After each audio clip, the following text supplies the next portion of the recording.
Janasena MLA, Kakinada rural MLA చాలా అనుచితమైనటువంటి వ్యాఖ్యలు చేశారు. ముఖ్యంగా వైఎస్ఆర్ కాంగ్రెస్ పార్టీ అధినేత వైఎస్ జగన్ పై, అది కూడా నా కొడక అంటూ.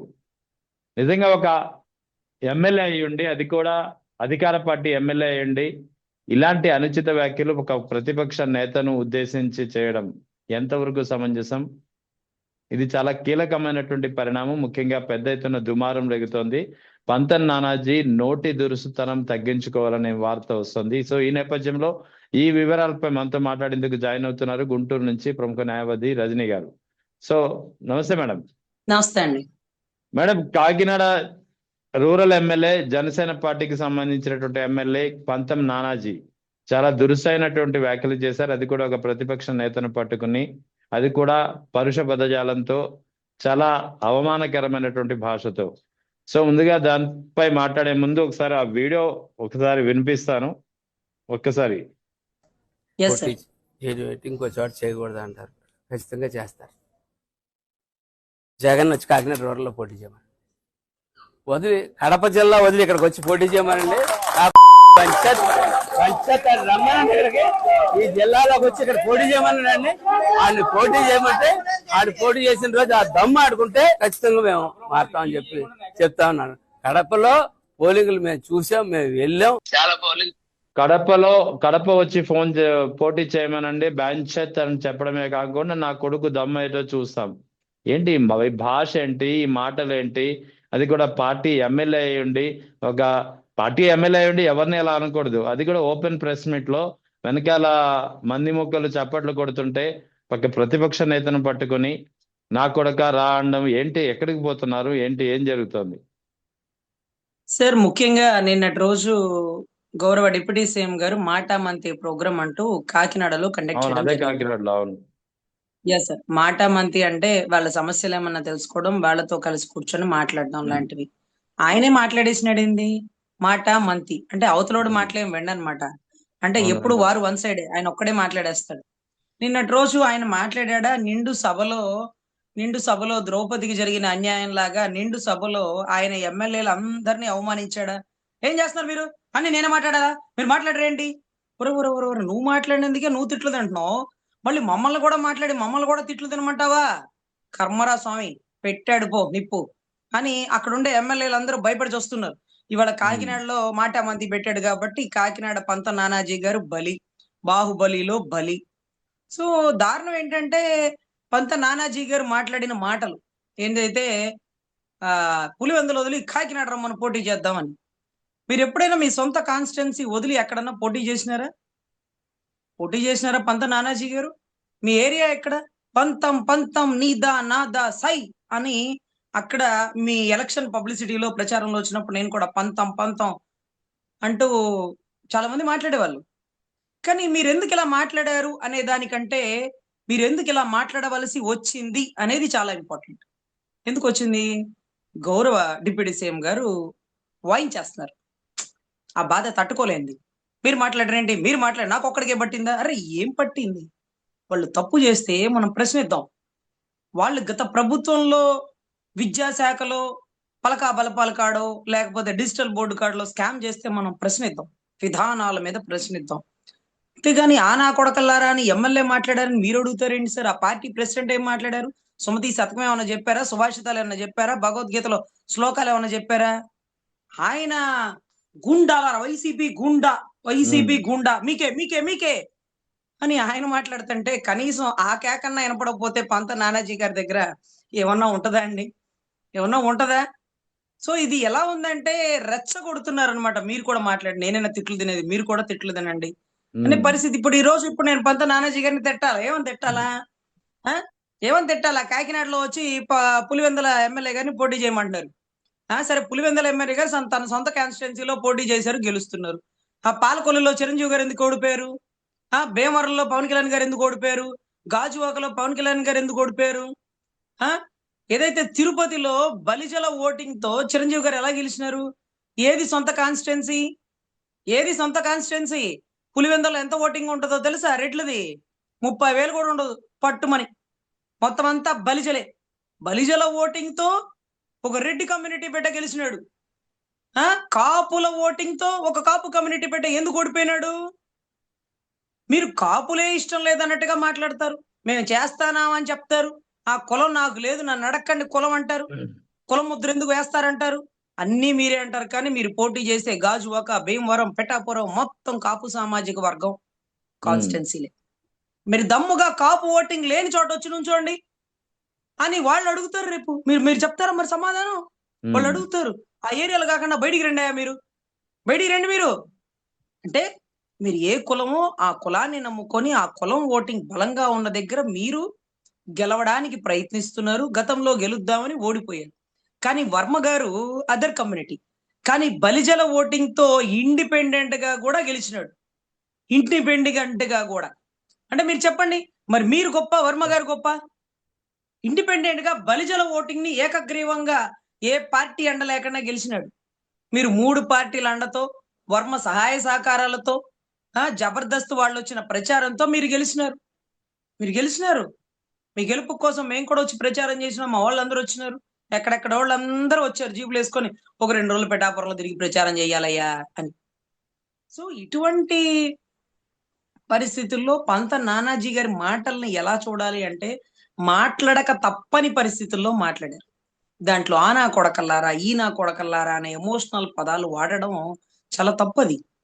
మనం ఒక గౌరవ డిప్యూటీ సీఎం గారిని చెప్పినట్టు మనం చేస్తున్నామని మీరు అనుకుంటున్నారే కానీ, గత మాజీ ముఖ్యమంత్రి గురించి మనం మాట్లాడుతున్నాం అనేటటువంటి సోయ మర్చిపోయారు. ఈరోజు మీ చుట్టుపక్కల ఉన్న వాళ్ళు తప్పట్లు కొడతారు. మరి ఇప్పుడు వైసీపీ సోషల్ మీడియా మొత్తం బూతులు తిడుతున్నారు. మొన్నటిదాకా ఆయన ఒక్కడే తిట్లు తినేవాడు. ఇప్పుడు నేనా తిట్లు తినేది, మీరు కూడా తిట్లు తిన్నా, మీకు బాధ్యత లేదా?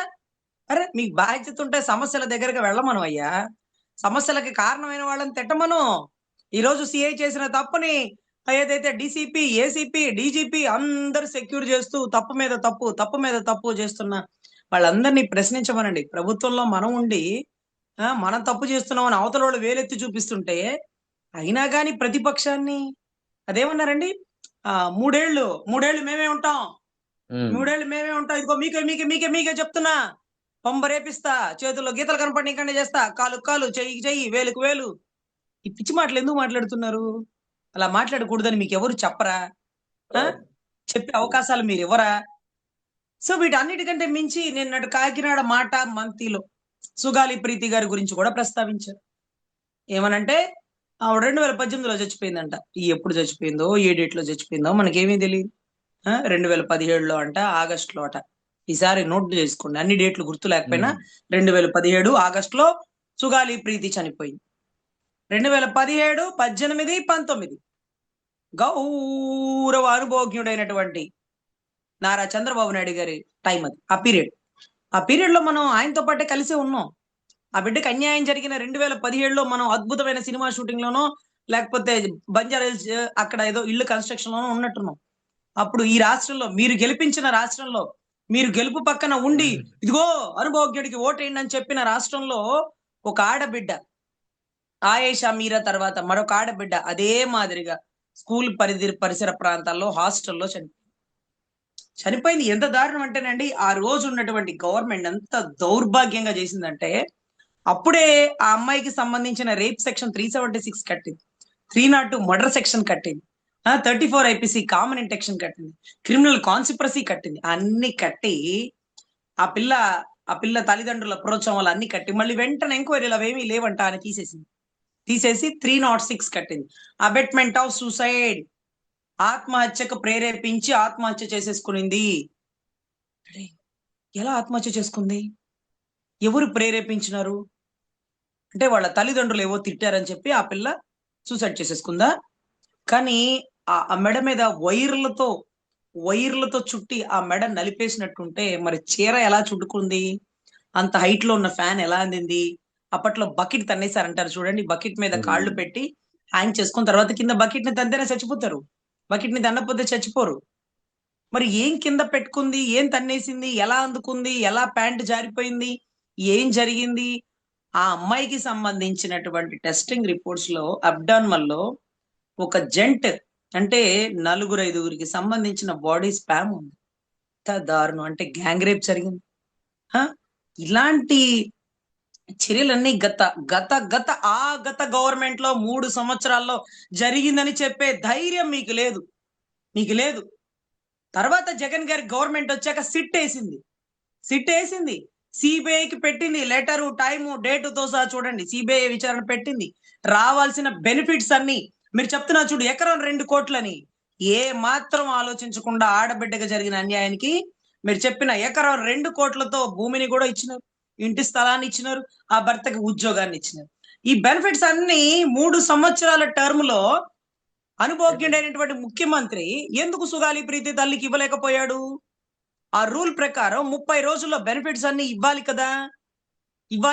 ఎందుకు ఇవ్వలేదు? ఉరేసుకుంటే ఇవ్వరు. ఎవరైనా మర్డర్ చేస్తేనే ఇస్తారు, ఎవరైనా రేప్ చేస్తేనే ఇస్తారు. కానీ గత గవర్నమెంట్ లో ఆ సెక్షన్లన్నీ తీసేసి నేరగాళ్లకి కొమ్ము కాసి 8 రోజుల్లో 10 రోజుల్లో వాళ్ళు బయటకు కూడా వచ్చేసినారండి. 8 days అనుకుంటా. విత్ ఇన్ 8 days లో బయటకు వచ్చేసినారు. ఫోక్సో కేసు, మైనర్ బిడ్డ case, rape case, murder case, అనుమానాస్పదముది 174 సస్పీషియస్ డెత్. ఇన్ని అద్భుతమైన సెక్షన్స్ ఉంటే అలాంటి ప్రభుత్వాన్ని వెనకేసుకొస్తూ గత ప్రభుత్వంలో ఆయన హయాంలో కర్నూలులో కొన్ని లక్షల మందిలతో కవాతులు చేసేసి ఎన్ని మాటలు అన్నారో అందరూ చూసినారు. సో ఇక్కడ సుగాలి ప్రీతి ప్రస్తావన చేసినారు. తర్వాత ఆయన మాట, రౌడీ షీటర్లని పీకలు కోసేసినాడు, ఏమీ తెలియక అమాయకుడైన బాలుడు పాపం బీర్ బాటిల్ తో పీకలు కోసేసినాడు.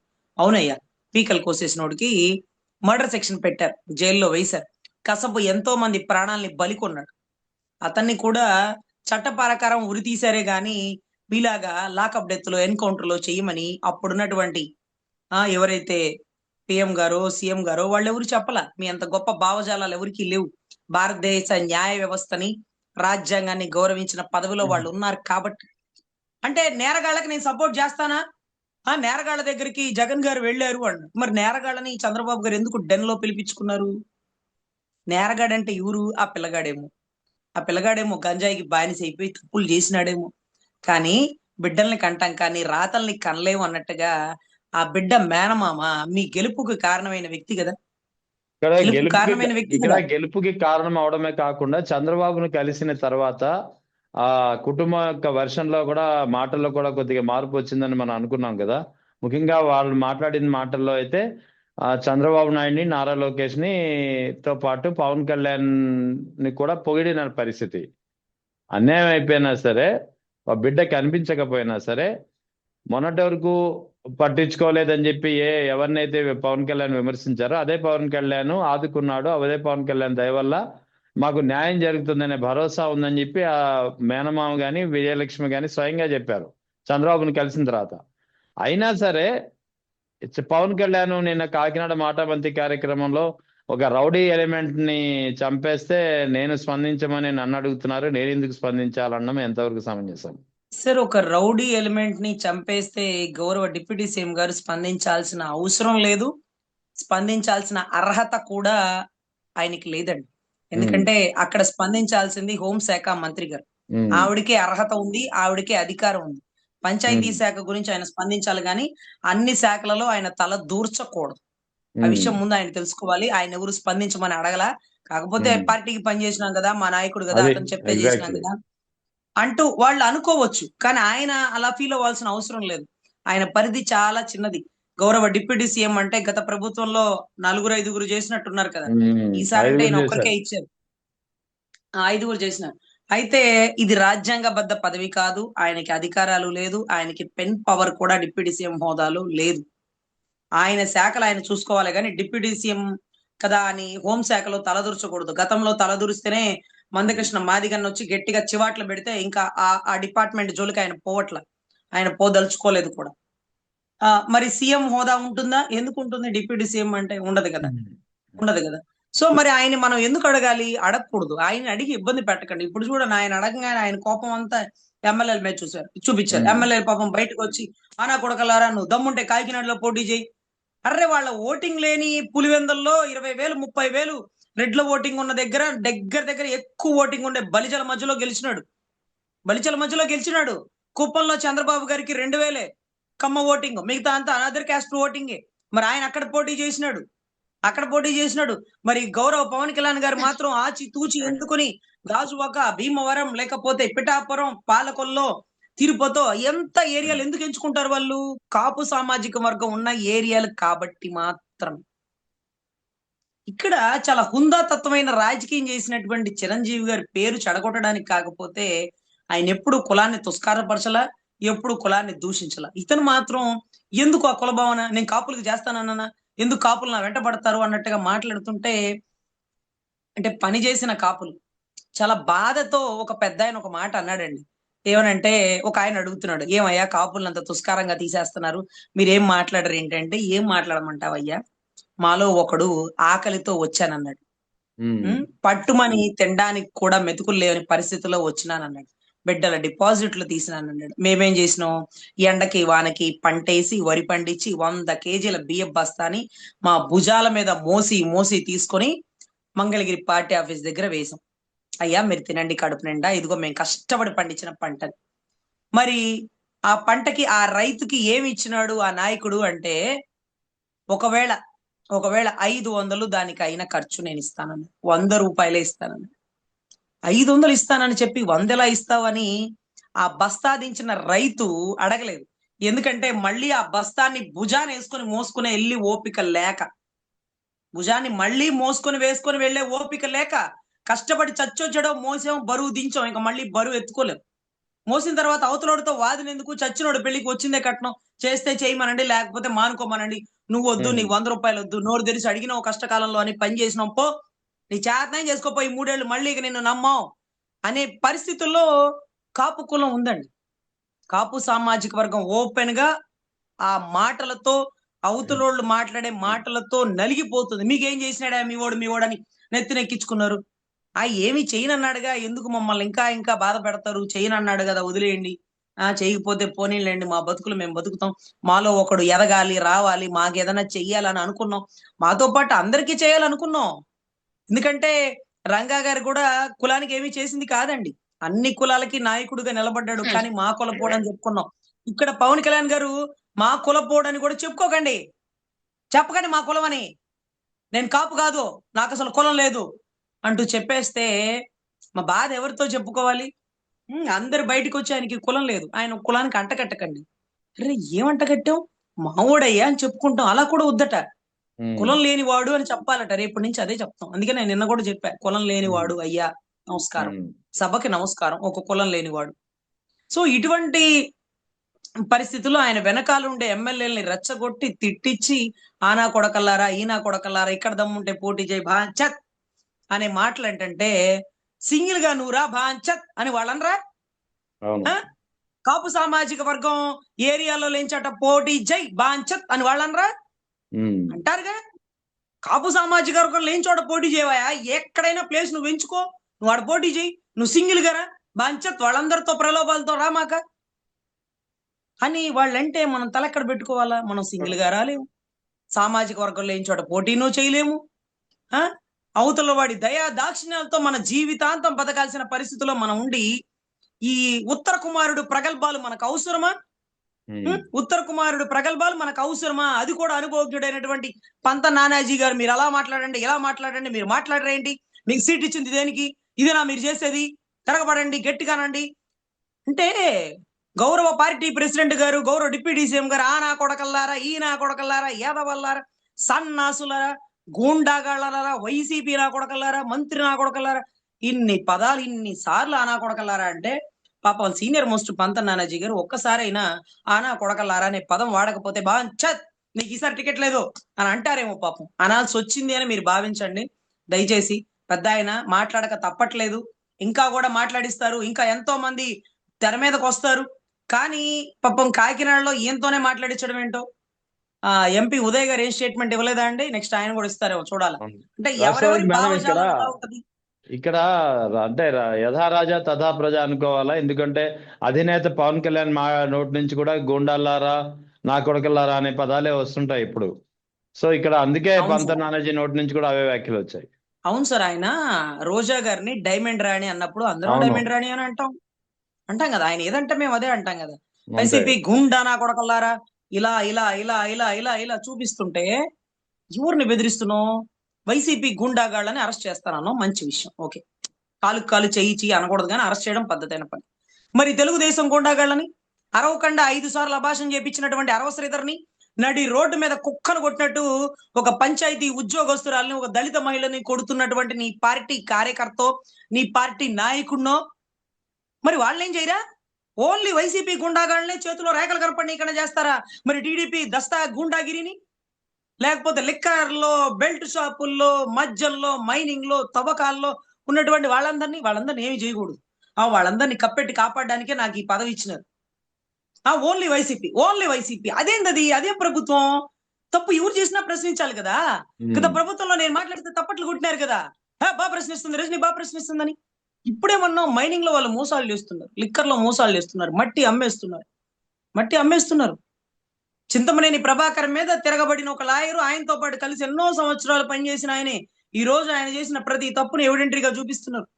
ద్వారంపూడి ఇంకా కూడా ఆ బియ్యం స్మగ్లింగ్ చేస్తున్నాడని కొలికపూడి శ్రీనివాస్ గారు ఎవిడెంటరీగా పెట్టుకుని గౌరవ డిప్యూటీ సీఎం గారు ఆయన మీద చర్యలు తీసుకోమని పౌర సరఫరాల శాఖ మంత్రికి రికమెండ్ చేయొచ్చు కదా అయ్యా, చేయకూడదు. ఇంతకీ సీజ్ ద షిప్ ఆగిపోయింది, వెళ్ళిపోయిందిగా. ఇంతకీ బియ్యం ఇప్పుడు కూడా స్మగ్లింగ్ అవుతుందంట కదా, ఎంత వస్తుంది దాని మీద అని రాష్ట్ర ప్రజలు అడుగుతున్నారు. సార్ చాలా దారుణం ఏంటంటే, కాపు సామాజిక వర్గం ఏ పరిస్థితుల్లో ఉందంటే, అనకాపల్లి కాన్స్టిట్యున్సీ అనుకోండి, 5 లక్షలు 6 లక్షలు ఓటింగ్ ఉండే అనకాపల్లి కాన్స్టిట్యున్సీ. ఎంత కాపు కమ్యూనిటీ ఓటింగ్ ఉందంటే, ఎంత బలమైన నాయకులు ఉండేవాళ్ళంటే గతంలో, ఇప్పుడు ఆయనకి ఎవరికి ఇచ్చినారండి? సీఎం రమేష్ గారికి. ఆయన కాన్స్టిట్యున్సీ ఎక్కడండి? ఎక్కడో బద్వేల ఏరియా అనుకుంటా కదా ఆయన్ని. అవునా, అంతే అక్కడే, రాయలసీమ, కడప జిల్లా. కడప జిల్లా అతనుకి అనకాపల్లిలో టికెట్ ఎందుకు ఇచ్చినారు? అనకాపల్లిలో ఏ బలంతో గెలుస్తాడని ఇచ్చినారు? ఆ టికెట్ నాకు ఉంచండి, మా అన్నకి ఇస్తానని చెప్పినాడు కదా. వాళ్ళ అన్నకి ఇవ్వకుండా ఆ టికెట్ ఇతనికి ఎందుకు ఇచ్చినాడు? వాళ్ళ అన్న కంటే ఇతని మీద ఎందుకంత ప్రేమ? వాళ్ళ అన్న దగ్గర లేనిది ఇతని దగ్గర ఉన్నది ఏంటి? పేమెంటా? అంటే డబ్బులు తీసుకొని టికెట్లు అమ్మేస్తున్నారా? అంత బలమైన ఓటింగ్ ఉండే కాన్స్టిట్యున్సీలో సోము వీర్రాజు గారండి, పాపం ఏ మాటకి ఆ మాట, బీజేపీలో ఒక కాపు నాయకుడు గతం నుంచి కూడా పనిచేసినారు. పవన్ కళ్యాణ్ గారిని స్వయంగా నరేంద్ర మోడీ గారికి పరిచయం చేసినటువంటి సోము వీర్రాజు గారు. అటువంటి వ్యక్తి నిన్నటి రోజు ఏదో రిప్రజెంటేటివ్ లెటర్ ఏదో ఇస్తుంటే నాదెండ్ల మనోహర్ గారు కూర్చున్నారు, పవన్ కళ్యాణ్ గారు కూర్చుని ఆయన చేతితో లెటర్ అందుకుంటున్నారు. పెద్ద ఆయన కదా, వయసులో పెద్ద ఆయన, రాజకీయంలో పెద్ద ఆయన, ఎన్నోసార్లు గెలిచిన ఆయన, లేకపోతే అనుభవజ్ఞుడు, నిన్ను ఒక స్థాయికి గొప్పగా తీసుకురావాలని తపన పడిన వ్యక్తి వస్తే గబుక్కను లేసి ఆయనతో లెటర్ నుంచోను కదా తీసుకోవాలా? నుంచోలేదండి, అలా కూర్చున్నాడు. పాప ఆయన చేతికి లెటర్ అందిస్తున్నాడు. అనకాపల్లి కాన్స్టిట్యున్సీ ఆయనకి ఇవ్వచ్చు కదండి, కాపు సామాజిక వర్గం ఇష్టంగా ఓటేస్తారు కదా. ఈ రోజు అతను ఎవరండి? అతను ఆ రమేష్ గారు, సీఎం రమేష్ గారు కొన్ని కోట్ల స్కామ్ చేసేస్తున్నారు. అనకాపల్లి ఏరియాలో. అంటే ఎంత ఇచ్చినారు టికెట్ కి, ఎంత దొబ్బేస్తున్నారు, ఎంత దేశాలు మళ్ళిస్తున్నారు, ఎంత ఎవరెవరి వాటాలకి ఇచ్చేస్తున్నారండి. అది ఆ కాన్స్టిట్యున్సీ సీట్ ని ఎవరికి అమ్మేశారు? ఎంత ఇచ్చి అమ్మేసుకున్నారు? సో ఇది మనం ఖచ్చితంగా ప్రశ్నించాలండి. ఇలానే కాదు, వైజాగ్ పరిసర ప్రాంతాల్లో ఎక్కువగా ఉండే కాపు సామాజిక వర్గంలో ఈ రోజు ఎంపీ భరత్ గారు గెలిచినారు. అదే జేడి లక్ష్మీనారాయణ గారు గెలిచుంటే ఎంత గొప్పగా వైజాగ్ బీచ్ పరిసర ప్రాంతాల్లో వివేకా బీచ్ ఉంటది కదా, అక్కడ రామకృష్ణ బీచ్ ఉంటది కదా, రామకృష్ణ బీచ్ లో వివేకానందుడు పుస్తకాలు పెట్టుండేవాళ్ళు. మరి చూసినారా, ఈ రోజు భరత్ గారు మాత్రం ఒక రియల్ ఎస్టేట్, ఒక బిజినెస్ యాటిట్యూడ్ లో అక్కడ బీర్ షాపులు ఓపెన్ చేయాలనే ఆలోచన వచ్చింది. అంటే ఒక విజ్ఞానవంతుడికి ఆ టికెట్ ఇస్తే ఎంత గొప్పగా ఆలోచిస్తాడు.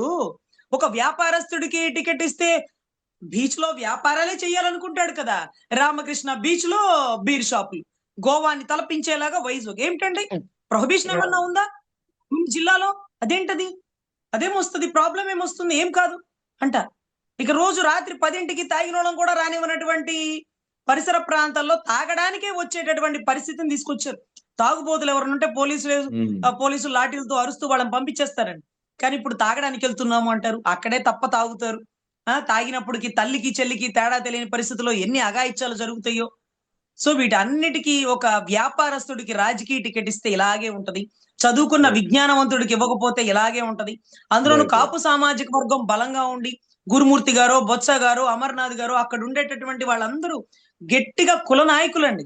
ఈ రోజు అక్కడ ఆయన ఎవరు, రామ్మోహన్ నాయుడు గారు, తర్వాత అచ్చెం నాయుడు గారు, అయ్యన్న పాత్రుడు గారు వీళ్ళందరూ గెలుస్తున్నారు. కానీ అక్కడ ఓటింగ్ వేసినంత లేకపోతే కాపులు, ఒంటరి, బలిజ ఆ ఓటింగేనండి.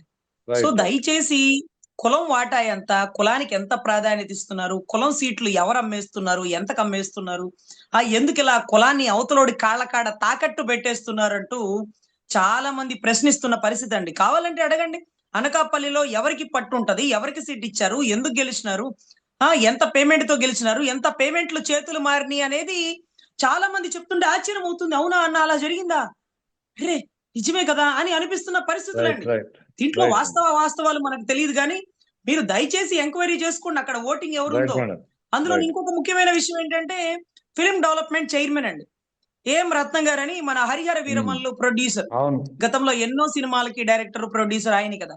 ఒకే ఒక్కడు ఈయనకి గతంలో ఒక పెద్ద బ్లాక్ బస్టర్ ఇచ్చినటువంటి ఖుషి. ఆయనకి ఇవ్వాల్సినటువంటి ఫిల్మ్ డెవలప్మెంట్ చైర్మన్ ఎవరికో ఇచ్చినారట, పేరు కూడా నాకు తెలియదు.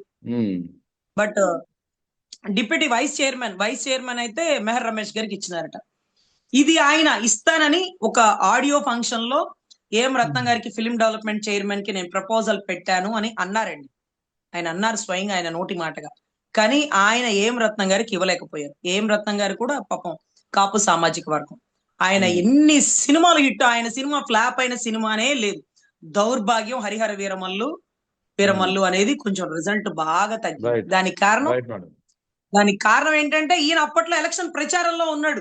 నేను చంద్రబాబు గారు అరెస్ట్ అయ్యారు, నేను ఆయన అరెస్ట్ అయ్యి ఆయన గెలిపించే వరకు నేను సినిమాలు చేయనంటే పాపం 3 ఏళ్ల నుంచి ఆ సినిమా మధ్యలో ఆగిపోయి అట్టపెట్ట పట్టుకుని కూర్చున్నారు. ఆయన ఎలక్షన్ కి ప్రచారాలు చేసుకుని ఆయన గెలిపించాక అప్పుడు ప్రచారానికి వచ్చాడు, అప్పుడు సినిమా షూటింగ్ వచ్చాడు. ఆ టైంలో ఇరాన్ యుద్ధం ఏదో నడుస్తుంది. పాపం ఆయన ఆ డిజిటల్ గ్రాఫిక్స్ పెట్టలేక ఆ సినిమా పోయిందండి. దీనికి తప్పెవరిది? చంద్రబాబు గారు అరెస్ట్ అయితే తెలుగుదేశం వాళ్ళు చూసుకుంటారుగా. ఏదో ఒక 4 రోజులు అంటే నువ్వు రెస్ట్ తీసుకొని ఆయన పరామర్శించాలిగా. కానీ ఎలక్షన్ అయ్యే వరకు నేను సినిమాలే చేయను అంటే నిన్ను నమ్ముకున్న సినిమా ప్రొడ్యూసర్లు, డైరెక్టర్లు ఈ రోజు రోడ్డున పడి బ్యాంక్ ఇన్స్టాల్మెంట్ కూడా కట్టుకోలేని పరిస్థితిలోకి వెళ్ళిపోతే కనీసం అలాంటి వాళ్ళకి ఫిల్మ్ డెవలప్మెంట్ చైర్మన్ ఇచ్చి నా కోసం మంచి హిట్ ఇచ్చినారు, ఈ రోజు ఇబ్బందుల్లో ఉన్నారు, నేను ఒక మంచి పదవితో ఒక అర్హత కలిగిన వ్యక్తిగా ఆ పదవి ఇస్తున్నానని చెప్పొచ్చుగా. ఒకే ఒక్కడు భారతీయుడు, కర్తవ్యం, స్నేహం కోసం ఎన్ని బ్లాక్ బస్టర్లు అండి, ఎంత మెసేజ్ ఓరియంటెడ్ సినిమాలు తీస్తారు. అలాంటి వ్యక్తికి ఫిల్మ్ డెవలప్మెంట్ చైర్మన్ ఇవ్వడానికి ఈయన బహుశా మనసు రాదా, లేకపోతే అవతల వాళ్ళు ఒప్పుకోరా, whatever it may be అండి.